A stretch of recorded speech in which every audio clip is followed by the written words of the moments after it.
Hello, I'm outside Main Road in Manchester, and my guest today was born in a house not unlike these, some 300 yards away from the stadium. I'm delighted to say it's Neil Young, and certainly Manchester City fans will know all about his ability to score vital goals. It was his goal that won the FA Cup final in 1969. It was his goal that helped to win the Cup Winners' Cup final the following year. What great days they were for Manchester City when Malcolm Allison and Joe Mercer were in charge. Indeed, through the 60s, City matched the exploits of Manchester United, and Neil Young played over 300 games in that time at Main Road in company with the likes of Francis Lee, Colin Bell and Mike Summerby. These were heady days indeed, before Neil finished his career with Preston and then for a short spell at Rochdale. Neil, you were a Manchester boy. As a boy, was it City or was it United? No, definitely City. I was born within half a mile of the stadium. I could see it from the bedroom window, so naturally it was going to be City. And to think that one day you'd actually play there, I mean, that's like a dream come true, isn't it? That's right, every boy's dream. I mean, every boy who supports a club wants to play for that club. And luckily, I was there for 11 years. Yes. How did that come about? Through the schools. I played in the schools. Then I played for Manchester Boys, under 14s. And then, luckily, a scout must have seen me and said, would you like to come for trials? And it progressed from there, really. Yeah. And who would have been the manager then? Les McDowell. Keeper who was absolutely brilliant, called Bert Trautmann. Oh. Magnificent goalkeeper. In fact, the very first game I played for City, I borrowed one of Bert's boots, his pair of boots. Really? Yeah. Why was that? Well, it was funny. I used to get these boots sent over from Germany. They were like slippers, honestly. And I said to him one day, it was Mr. Trautmann. It wasn't Bert Trautmann in those days. It was like Mr. Trautmann, because I was a young lad. I was like, just got onto the scene, my first game. Mr. Trautmann, can I have a little chat with you, please? And it was like, Bert, can I please borrow a pair of your boots? Yeah, certainly, son. He gave them me. Yes. And I must have had those for about 3 years. In the end, I put plaster around them and sealed them up. Because, I mean, he was a legend at City, wasn't he? German he was unbelievable. Who played in a cup final, broke his neck and everything else. That's right. Yeah, he was a fantastic goalkeeper. Yeah. We had Roy Clark, Don Revie, Bobby Johnson, Dave Ewing, all, good players. And how was City's fortunes at that time? We were probably lingering in the bottom half of the league, probably. It was a dogfight really for 2 years, and then we actually he got the sack, and then we went through a couple of managers, and then Joe Mercer came, and then that was the start of everything, bright and breezy. Yes, because along with Joe Mercer, of course, came Malcolm Allison. That's right. I mean, and that was the most amazing combination, wasn't it? I mean, yeah. Opposites that actually gelled superbly. Complete opposites. Malcolm would be like out all night with the girls and with the lads, and Joe would be in there. Complete opposites. But Malcolm was probably at the time, I would say, in the best 3 in the world at coaching. He couldn't manage a club, Malcolm. He couldn't manage the corner shop, but he could coach. Yeah. And what did he do for your game, do you think?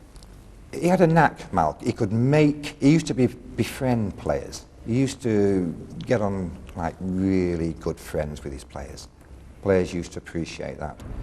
If we ever went out, we used to go to Blackpool and Southport every now and then for a couple of days, relaxation. And we used to all go for a drink at night. Malcolm would come with us, and we'd get back in the hotel, say 2 o'clock in the morning, and there'd be a knock on your door, 7 o'clock. Come on, lads, on the beach training. And you'd go, oh my God, your head was bumping, yeah. And he had one lung, the man. And we used to think, well, if he can do it with one lung, I can certainly do it with 2 lungs. Yes. And that's how it went on. Yes. Go on. He used And at that time, I mean, there were people like Franny Lee and Colin Bell, yeah. and Mike Summerby, yourself, for example. There were some very talented players that really brought about a whole new era of glory for Manchester City. That's right. He tells a great story, Malcolm, about when he went to sign Colin. Colin Bell. Yeah. Yeah. He was in the stand at Bury. And Used to call him Nijinsky, didn't he? 'Cause That's he had right. Oh, amazing his pair of heartbeat lungs. was like twice as slow as Yeah. anyone else, and you know he could run for like Keane is at United now. Yes. And he was sat in the stand at Bury, and there was about 5 or 6 scouts there, managers watching. You know, and he turned around. He says, "This Belly, he can't kick it with his left foot. He can't. He's useless." And he said it out loud, so all the other scouts and managers would hear it. You know, and within 48 hours, he'd signed him. You know, I mean, when you think he was probably 20 years too early, Malcolm. You know, honestly, the things he used to do. I mean, he was probably the first coach who widened the pitch at City. He put 2 yards on the width of the pitch. Now, what was his thinking there? Well, we used to play with wingers. Yes. And he thought, well, if you've got wingers, give them more room. And especially when we went into Europe, I mean, very rarely do European teams have wingers. And we used to spread them out at the back, and they couldn't understand how we're killing them. Yes. Unbelievable. This was the last in the piece of the jigsaw, if you want. Francis was a player who, one aim. If he got the ball, he was only going to finish in the back of the net. He didn't know anything else. You know, he didn't have the skill of the other players, but he had the speed over 5 or 6 yards to go past defenders and back of the net. In one season, I think he scored 18 penalties. You know, we knew very well in one season, we knew very well he'd be, you know, it's a penalty, we get a penalty today. Yeah. But he didn't dive, did he? well, say for 16 of them he probably died. No, but they were tremendous times. You know, our team talk was unbelievable. Every week, Malcolm would come in, he'd have all the players there, all geared up to play, and he'd say, same as last week, lads, and went out. And that was the team talk. Really? Yeah, because everyone knew what sort of display he wanted, where we had to play, what we had to do. And I guess he'd done his work on the training ground in any case, hadn't he, that week? Right, yeah. I mean, he was probably the first coach, to probably bring in weightlifting to a club. First coach to bring a world record miler into the club to train you. Now these are things. That was Derek Ibbotson. Yeah. You know, the world-class miler. And we were super fit. We were probably one of the fittest teams in the land. And 20 minutes, 25 minutes into a game, or at the end of the game, we would murder sides through the fitness. Yes. Well, that's sort of the final itself. The only thing, I can remember the semi-final. I can't remember who we actually played before then. Well, the semi-final was at Villa Park against Everton. Now, these were a class side. You had the Ball, the Harvey, the Kendalls, you know, good players. And every player's dream is to play at Wembley in a cup final. I'd hate to think what it would be like to lose a semi-final. I mean, I saw 11 professionals leave that field at Villa Park crying. Honestly. The Evertonians. Yeah. Yeah, which is sad, but at least if you win the semi-final, at least you've got your day at Wembley. Yeah. You know, you've got the game at the cup final, which is great, but I'd hate to lose one. Yes. And City won it 1-0. Yeah.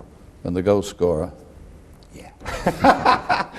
I think everyone has probably one lucky day in their life, say, and that was probably my lucky day. Do you really think that? Might not be a day, it might be a couple of hours or whatever, but I think everyone has one day when everything goes right. Tell us about that day then, Neil. I mean, how did that day unfold? We were in a hotel just outside London. The television cameras were there, you know, and you're all geared up. You actually can't wait. You have your breakfast, you just can't wait to get there and play the game. And believe me, that game goes like that. Yes. And what was Malcolm and Joe, what were they doing? They were calm, very calm. Yeah. There's nothing worse than if you see a manager or a coach nervous, agitated, you know, and they were just laughing, joking, and that passes on to the players. Yes. And then comes the goal. I think Mike Summerby had a hand Mike, I think that was probably one of Mike's best games, actually. Good, strong, hard winger. and he went round, I think it was Nish, pulled the ball back, and luckily I was in the right place. Yeah. Now, as a result of winning that game against Leicester City, you then go into the Cup Winners' Cup.